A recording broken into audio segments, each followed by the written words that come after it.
I would like to say yes, but this is 28 years ago. I was so ridiculously stupid. I mean, I did some of the dumbest things you could ever imagine. I you know, I it, I'm suppose I'm lucky that I did my first couple deals and did well, but now obviously I figured it out. I mean, back then I didn't even understand how to add value to an apartment building because almost 30 years ago there's nobody out there to teach you this stuff. There's no coaches, there's no training programs, and they're everywhere now, but back then it was try to figure it out. I used Carlton Sheets. Oh, yes. You know that name? Yeah, yeah. It used to come on those cassette tapes. Yeah. My friend had he bought the package we used to listen to in the car. And I didn't listen very well because it took me a long time Yeah. to make the jump. But I do remember him.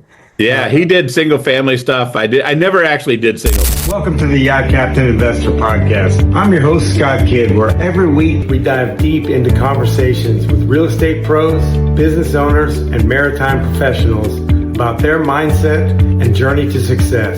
Please help support us on our journey and our channel by liking, subscribing, and commenting below so we can help you in your journey to success. How you doing today? Scott Kidd, the Yacht Captain Investor Podcast. Today I have the pleasure of having a new friend, Ken Gee, on. How are you doing today? I'm doing great, man. How are you? Oh, I'm doing good. Always love meeting new friends and old friends. But for the people that don't know who you are or would like to know about you, just give us a brief intro about yourself. Yeah, so I'll give you the really, really quick background. I grew up in Toledo, Ohio. Probably nobody knows where that is. Got my undergrad from the University of Toledo. Moved to Cleveland, became a banker, commercial lender for 5 years while I did my master's degree at night, and prepared me to be a CPA. So I spent 7 years as a CPA at Deloitte doing all the tax stuff and the M&A work and all the due diligence stuff. It's kind of fun. I didn't say real fun. I said kind of fun. And there it's hard. It's hard being a CPA. I had a young family. My family was growing up without me because I was working too much. And I just said, man, this isn't cool. And so I'd been around so many people at Deloitte and my time at the bank that had done so well in real estate. I just said, I got to figure this thing out. Now, this is like almost 30 years ago now. So it looked a lot different back then than it does now. Yeah. But, I figured it out. I bought 3 small deals. 3 years later, I sold them, made $500,000, and realized, holy crap, like this is real, right? It's one thing to watch other people do it. It's another to do it yourself and realize, man, I can do this. So that started me off. And, 28 years later, here we are, and we're still plugging along, doing much nicer buildings in much nicer areas. And so glad I made the change. Yeah, that's really great. You got to start somewhere. That it doesn't happen overnight, and that's really great that you started at that age. And I've noticed that a lot of CPAs do quite well, or they make the transition because they understand the tax structure and did it give you like a little bit of a head start with like what to look for as far as like the advantages? Yeah, I would like to say yes, but this is 28 years ago. I was so ridiculously stupid. I mean, I did some of the dumbest things you could ever imagine. I'm suppose I'm lucky that I did my first couple deals and did well, but now obviously I figured it out. I mean, back then I didn't even understand how to add value to an apartment building. Because, almost 30 years ago, there's nobody out there to teach you this stuff. There's no coaches, there's no training programs, and they're everywhere now. But back then it was try to figure it out. I used Carlton Sheets. Oh, yes. You know that name? Yeah, yeah. It used to come on those cassette tapes. My friend had he bought the package we used to listen to in the car. And I didn't listen very well because it took me a long time to make the jump, but I do remember him.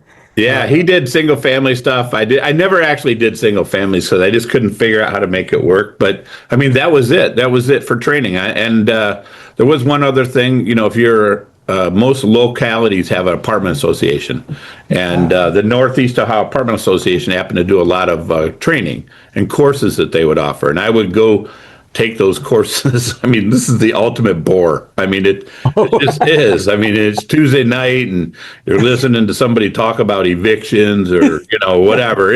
Yeah. But that's how that's all it was there. And I did that. I did figure it out finally.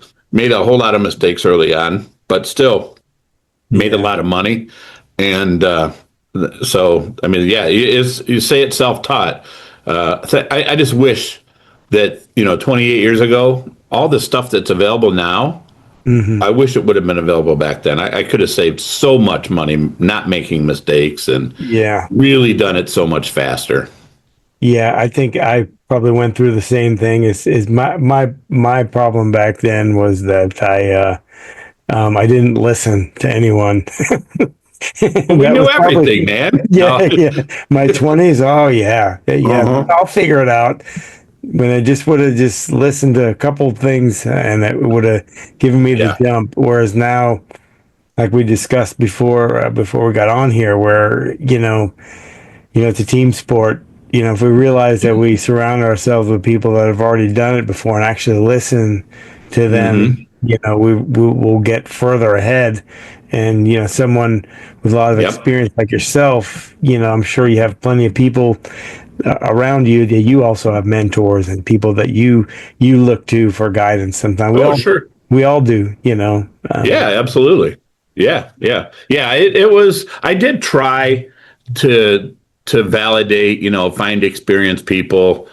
But back then, I don't know, it just wasn't a thing that you would help somebody. I had an attorney that I hired on my first deal. I paid him $3,000 back then. That's a massive amount of money. That's a lot of money. I paid him $3,000 to do the legal work, but more importantly, he had owned 4,000 units. Oh. And I was like, man, I just need you to validate. Am I going to get crushed here? Am I going to be okay? And I think he probably did $300 worth of work. Yeah. But he he knew the deal. He knew the seller. He knew you just when you're in the business, you just know. You know what I mean? And so I tried to do some validation. It was still hard, though. Yeah, I mean, I know what you're saying. Like back then, the mentality, the old school mentality is you don't share information. You don't share That's right. anything. Nope. That guy said my competition. Screw him. He's out to get me. So I'm not giving him an inch where he can come for me or anything. Whereas now people are more out in the open. You realize that the competition is really with yourself and team and everything. And there are people that will help you and collaborate. I mean, some of the best things that I've ever done, whether it's on the yachts or in any other business, was collaborate with other people because we all don't have all the skill sets we need. That's right. Yeah, we're not good at everything. No, we're just not built that way. Yeah. So some people are better at the underwriting. Some people are better at the raising the capital. Some people are better at putting the deal together. Other people are better at figuring out the finance side, what we need here, what we need there. It's just kind of a nuanced approach, and each market is different. Like we were discussing, it's a local thing. And what would you say was probably one of the worst deals that you ever made that you learned from? Yeah. I mean, probably, a Cleveland deal, I would say. I would say, I guess my worst deal. My first deal, here's how it goes. I'm working at Deloitte, right? I'm a staff accountant. I'm sitting in one of the millions of cubes that, if you've ever been in an office, you're in cube after cube after cube. And I bought this 28 unit property. Rents were $415 a month, and that included heat in Cleveland, steam heat, right? So I closed. That whole process was nerve-wracking and scary as hell. I won't lie to you, it was for your first deal. And my manager, the lady that worked part-time and lived on site, remember, I was a commercial lender, so I knew a little bit about credit and stuff like that. She would send me the application. I would run the credit and realize, oh my God, this person has evictions and bad credit and app after app. I'm like, and now I'm freaking out. I'm freaking out because I can't get good people to live there. Right. This is south of South Shaker Square. So, I mean, that area has been tough. I haven't been there in a long time, so I don't know how it is now. But so then I met this lady. Her name was Karen. She was with Shaker Heights, City of Shaker Heights, one of their agencies that kind of was working on diverse housing, right? Getting people to move in near one another. And she said, well, Ken, let me come over and see what you got cooking. Now, they cared because this property was in the city of Cleveland, but in the Shaker school system. So the whole process here was protecting the schools. And she walks in and she says, Ken, these kitchens are from the 1930s. Like, nobody wants to live. I said, oh, so? I'm like, I'm a guy, dumb as hell. I'm like, oh, okay. I said, well, the kitchen looked okay to me, but okay. And she's like, no, man, you got to make this nice. And, she did. If you build it, they will come. I said, well, Karen, how much do I have to spend? She goes, about $5,000. I said, Karen, I don't have $5,000. I mean, I borrowed my half of the down payment for this thing. Like, what am I? She's like, look, I don't know what to tell you. You're going to have to make this place nicer or no one's going to want to live here. I said, all right. So I put $5,000 on my credit card and did fix it up, replaced the kitchen, did that kind of stuff, redid the floors, and rented that. The very first application was from a Case Western Reserve grad student, parents offering to co-sign, and the rent was $599. Wow. That was almost in Cleveland, the $200 rent bump is insane, right? Yeah. I mean, that's massive. And that's how I learned value add. Wow. And that's a true story. I mean, I'm embarrassed to say a lot of this out loud, but it is what it is, right? Today, nobody would go into business being that clueless, but that's how I figured out value add. And then most of the rest of our business plans have always been value add. Then I figured out how to finance improvements. You learn a lot because, that's how you make money in this business. So that was probably my toughest, worst deals because, I mean, everything is brand new in your first deal. Everything. Yeah. And when it doesn't seem like it's going well, you're just freaking out because you're like, man, can I solve this problem? You know what I mean? Right. All alert tones on. Yeah. So that's really something that everyone should take as a good tip is that you don't know what you don't know. So don't. Oh yeah, you have no clue. No, yeah. I mean, you don't even know it's there. It's not that you don't know; it's that you don't even know it exists. Yeah, and I didn't. Truth be told, I didn't know. Even though the guy that gave me my first captain's license, gave me my first captain's job, he was a real estate developer, and they'd been building since the 50s. I didn't know that it was something that I could take part in or that I could be a part of. Yeah. I even had investors on the boat. I had, the contractors, everything. And at that time, it wasn't like you were saying, it's not a known thing. People aren't really sharing information. People are competition, and, and up until 2012, you couldn't advertise these apartment deals, these syndications, that's right. On the Jobs Act. And then it's been, it was started under President Obama, and then it was expanded on under President Trump and the first term, and then now we have all these other extended tax advantages that are there. And now you can find anything out on YouTube. But when I was a kid, when you wanted to learn something, you went to the library, or we were one of the only people that I knew that had encyclopedias. I remember those. Yeah. Two sets. Now you got more than that on your phone. So but now I think it's it's tough to figure out what channel to go into because you have so many options that you can read about. Because I fell into that FOMO kind of shiny object thing when I first got started in the commercial and multifamily because it was, there were so many different avenues. Like anything I heard about, I was like, oh, you can do that. Let's go do that. Yeah. Let's go do that. And then 2 months in, you're like, you've dropped what you were doing before, and then you're doing the next one and the next one, and you don't gain any traction until I really made up my mind that this is what I'm doing, the commercial side. Yep. Then it became easier because you're not distracted, Right. And you start to actually get an expertise in what you're doing. Yeah. Right. You learn every deal, you pile on more knowledge, and it becomes a lot easier. Yeah. And then it's funny how those other people are attracted to you and you end up meeting more people like that. And you realize that the world's a lot smaller than you might think. Oh, it's insane how small it is. Yeah, I run into people all day long that from across the country that know people that know you, or you know what I mean? Yeah. It's nuts how small it is. And, Zoom, the internet, it all makes it possible. It's really easy to develop relationships now. It makes the world a lot smaller. And I would say, you have to be wary that, your reputation really matters, and who you talk to about what really matters, and building those relationships are really paramount. Whereas in residential or the single family, you can go, I've seen people like they burn all their bridges in one place and they move to the next town. Granted, on social media, it's probably, social media has made that a little harder to do, but people still do it. There are a lot of scam artists and things like that. So you always have to be wary.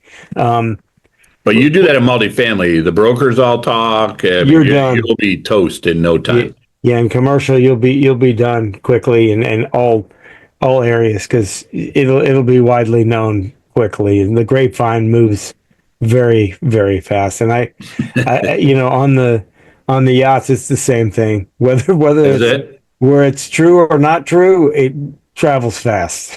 Right. And if it's dramatic, it travels really fast. Oh yeah, and it's gone, and it's a completely different happening by the time it gets back to you. Yeah, isn't that crazy? Yeah, the telephone game exponential is what you're not wrong. What I call it. Because I gotta believe what you see on those yachts. I can't even imagine. I bet it's nuts. I'm sure. Yes, very similar to what we see in our apartments. Just it's nuts. It's some things like like in the apartments or commercial real estate, it takes all kinds of people to make the world go round, and it's never a dull moment. That's for sure. Oh, I'm sure. And I can attest to that in the apartment world, right? You see somebody out on the street, well dressed, so on, and you look, and then you happen to have to go into their apartment to repair something. You're like, wow, what I'm looking at here. Yeah, it's crazy. Don't judge a book by its cover. I've learned, not to do that. And then, with the social media, especially, I've learned also on the yachts and commercial real estate, you never know who you're talking to, because usually the people that have the most money have the least amount of flash. That's right. The ones with the You're flash, not wrong about that. the ones that have all the flash usually have no cash. They don't have anything. They're standing next to the Ferrari, but they can't afford to put gas in it. You're not wrong. You're not wrong. Although I suspect it's hard to find, though. What do they call them? Wannabes, pretenders. I don't know when you come. But I mean, if they're chartering your yacht, I mean, they have to have some money. Well, the challenge is their friends, right? It's whoever's it's usually paying for the yacht, and then everybody else. Yeah, the guests.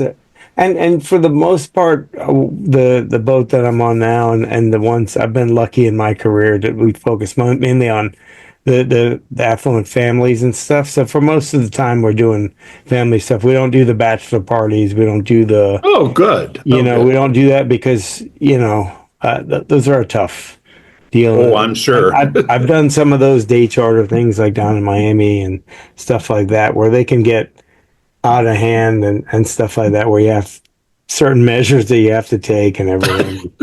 But I could only imagine. But those are day charters, and I've always said, look, I can drive anybody around for 8 hours, because at that point it's done. It doesn't matter. Yeah. As long as nobody got hurt and none of the crew is, and all the crew is okay. For me, it's safety of the people on it first, and then everything else. People before property. And I've kind of adopted that into the commercial real estate too, because without the people, we don't have a business, especially in You're not wrong. Multifamily residence experience dictates the investor experience. You're not wrong. I mean, look, we're running businesses here. Yeah. They just happen to be apartments. Yeah. Right? Your boat happens to be a business. It's a business. It just happens to be a boat with customers, right? I mean, it's just the way it is. Yeah, as soon as people come around to that realization, then they'll be okay. Because a lot of people don't approach it that way. They think of a single or a double is the same as 100 units, and it's not. Yeah, and when you think of things in transactional fashion, here's where it gets all wrong. Where it gets twisted because Yeah. then you're really going after the money, and you're not really concerned about fulfilling the need for the resident, the client, the person. You're not solving their pain point. You're Right. really just kind of Yeah. going in it for yourself, and you get that's not really good. I mean, a lot of people do that, and granted, we all need money to live and exist and all that stuff, but you can't put that over everything Yeah. else. That's a byproduct of it. But if you make a great experience for that person could be a resident for life or a client for life, Hmm. and you got to think long term. There's a great book, The Go Giver, that I really love that book just because it's about that. Like, you can get everything that you want. And I think it might have been Carlton Sheets that said, it's easy to get what you want. Just give everyone else what they need first. And then you get everything you want. Something to that effect. Yeah. Yeah. No, I got you. Yeah. Yeah, I Yeah. think that No, was you're him. right. We call that, serve others first. Yeah. And it comes back. You don't have to worry about yourself. No, you just If have you to just be take ready care of to others, it works. Yeah. Yeah, just have to be ready to receive. Well, what are you working on now? What are your what areas and what is your Yeah. sweet spot? Yeah, so we've grown up, over the years. First 10 years we didn't raise outside money, and then we started raising outside money, did a bunch of syndications, and now we do the blind pool fund. So we go raise the money first, and then go find the deal. It's a whole lot easier to get deals when you do that. It's a little harder to raise the Yeah. money, but it's a lot easier to get the deal because you money in the bank. I mean, Yeah. you're going to close. So we're on fund number 6 now, and Nice. we try to buy newer stuff. We like 2020 or newer, 100 Class to A. 200 units. Yeah, that's what we prefer in good areas. Like, we just bought one in St. Pete, one northeast of Orlando. That stuff is wealth building, right? So what I find people do in this business, in the beginning, you're making money, right? You got to turn those things, you got to buy them, fix them up, sell them, make money, and do this over and over and over again, right? Because you're trying to make a lot of money. Yeah. And then as you mature as a real estate investor, you realize that's okay, but I mean, it's like flipping houses. It's no Yeah, different yeah. than flipping apartment buildings. Yeah. And so you kind of transition your world into wealth creation, right? Yeah. And so now you buy a nice asset, you hold it for 5 to 7 years, you refinance, pull out most of you and your investors' money, and go do it again, and do it again, Yeah. and do it again. And that's massive wealth creation. That's how you get wealthy in real estate. Yeah, that's It's I got to guess you're- stack it up. That's all. Yeah. Be patient. Yeah, you're in the more in the term of capital placement and long-term wealth generation Yeah. by letting it work for you into a long, stable deal, whereas you're not chasing the turnover as much anymore. Right. Because there's been a lot of times where I have conversations with people like, well, no, this one, the IRR is 26 and, or 22 or whatever, and yours is 18. And I was like, yeah, but this is a Class A new development, we're, Yeah. new construction. That one is 20 years old. It's a few points higher, but this is already stabilized and everything is still going. So, Yeah. I'm at that place now where all we're doing now is new development, ground up construction, in Awesome. Dallas, and Midwest, and it's all about the long term, Mhm. the long term relationship and the long term Mhm. gain for them, because we're more in the people that we're speaking to are people that just need to place the capital and keep it Right. keep it moving, but Mhm. it has to be stable and then turn over at some point. They're not really, like you're saying initially, the flipping houses and everything. That was a great analogy because, I've done that, and it's tough. It is pretty tough. It's very, Yeah, but everything has to line up for you. yeah, And those guys ran into trouble in the last 3 to 5 years yeah, because they couldn't get out. Right. The worst thing you can do on a heavy value add, is hold it, yeah, especially if it's old. Well, with Yeah. rates doing what they did, they can't get out. yeah, So now they're forced to hold, and that the deal was never designed to do that. You know what I mean? Yeah, it was, everyone got caught up in the 3-year turnover. Uh-huh. And they should have really thought about it more of as a 5 to 7, which was more the average. And then the rates were the average of 5 to 6%. If you Yep. looked at it on that perspective, it was, but everyone got caught up in the frenzy of like, it's going to be like this forever. And It's it's the called same FOMO. thing. It's FOMO, called yeah. FOMO. Yeah, the fear of missing out, and Yep. the same thing during the global financial crisis. That Uh-huh. before that, everyone was like, "Oh, real estate's the greatest thing ever," and then nobody wanted to touch it. And I'm sure you probably made a ton of money by being able to being Yeah. cash positive and buying a lot of these assets during then. And that's what we've been doing now because there's a lot of distressed sellers. There's going to be a lot. I'm sure even more in There's gonna be- 26. Yeah, over the next probably 18 months to 2 years, we're going to see that slowly unravel because it's such a slow moving asset class that these things are going to come online. They're going to take time. And, at a Yep. certain point, the banks are going to say, the lenders are going to say, hey, we're going to need to take this back over, or they're going to Yep. need to bring in. I've seen a lot of pref equity funds come in and they come in and buy up the note or fill the gap and then they take over the deal. And I've Yep. seen stuff like that. And Mhm. I think there's going to be more. And I think, Oh, I agree with you Exactly 100%. right. I think That's why you're we're right. so aggressively buying. Yeah. And now is the time, and that's just a tip for everyone, now that everyone is saying that multifamily is the worst, it's probably the best time to buy it. Was a Buffett that says you want to always run into the fire. Yeah. Don't run out. All right. Yeah. I mean, Yeah. that's probably when he made a lot of money, right? Remember in 08, Yeah. 09, he bailed out Goldman Sachs. Yeah. Yeah. And he's starting to deploy some of his cash now because they sat for a bit, and when you see him move, it's probably a good time to buy. It's Yeah. 3 years ago when everyone was saying it's so hot and buy and buy, buy and buy, that's usually when the Uber driver is telling you he's buying an apartment building. Probably Yeah. think about that and maybe be wary about it. Yep. Nothing you're not against wrong. nothing against Uber drivers, but Right. when everyone's in it, you got to probably maybe take a pause and think about it. Because I've known people the last couple of years that have gone pencils down for a bit, and a lot of developers have too. But I hope so. They need to stop building. yeah, The builders do it every cycle. yeah, and there's some places a lot of that stuff has come online, and then they've stopped. Like a lot of the stuff has stopped coming. And now I think we're at that gap. That's why we're doing the development to keep everything going, because there's going to be that gap where there's not enough.